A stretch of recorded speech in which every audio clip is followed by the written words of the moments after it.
તમે બ્રીડિંગ કરતા હો એટલે તમને સારા કે ખરાબ અનુભવ તો ચોક્કસ થવાના છે. જેમ કે આમાં સારો અનુભવ થયો હતો અને ખરાબ અનુભવ થયો હતો. સારો અનુભવ એમ કે ભાઈ જ્યારે 2018માં લગભગ આ જે તમે વિડીયોમાં જે ગાય જે દોડે એ જોવો છો એનો જન્મ થયો હોય છે.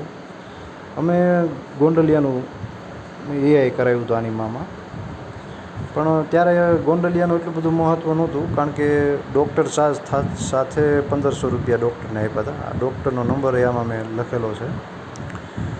હાલમાં તો ગોંડલિયાના 11,000 ભાવ છે. હવે તો એના ડોઝ મળતા હોય ન મળતા હોય એ ખબર નથી.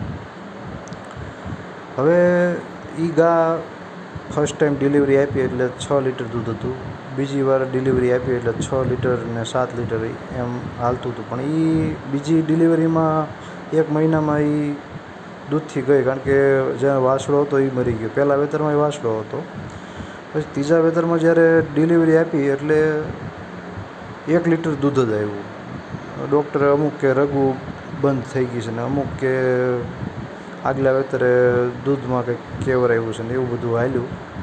એટલે મેં તો પછી આને ફ્રીમાં દેવાનું નક્કી કર્યું, કારણ કે 1 લીટર દૂધમાં તો આની કિંમતે શું કરવી તો થાય, પણ જો કિંમત લેવા જાવ તો કંઈક મને એમ થતું હતું કે ભાઈ એવી જગ્યાએ વહી જાય કે હેરાન થાય એમ.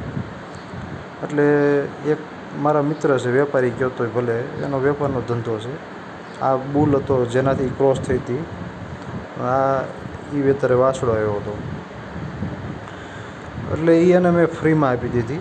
પણ પછી ઘણાના મને ફોન આવ્યો કે તમારે આવી રીતે, મેં જ્યારે સ્ટેટસ મૂક્યું કે ભાઈ આ ફ્રીમાં આપી દીધી છે, કે અમને કહેવું હતું ને, મેં ભાઈ આવી રીતે પ્રોબ્લેમ હતો. પણ કહેવાનો ભાવાર્થ શું છે કે ભાઈ જ્યારે મેં કીધું કે ભાઈ ગોંડલિયાની આ છે એટલે પબ્લિક વિશ્વાસ નહોતું કરતું.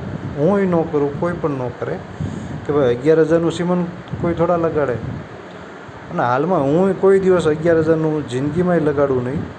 પણ આપણી રેન્જ જે અત્યાર સુધીની છે તો મેં 2,000-2,500 સુધી સીમનમાં ખર્ચો કર્યો છે સિંગલ ડોઝમાં. એટલે આ તો ભાગ હતા કે ભાઈ 1500માં ગોંડલિયાનું બચ્ચું આપણા ઘરે આવી ગયું.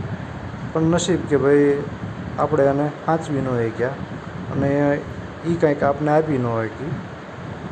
પણ જ્યાં સુધી રહી ત્યાં સુધી બહુ સારી રીતે રહી હતી.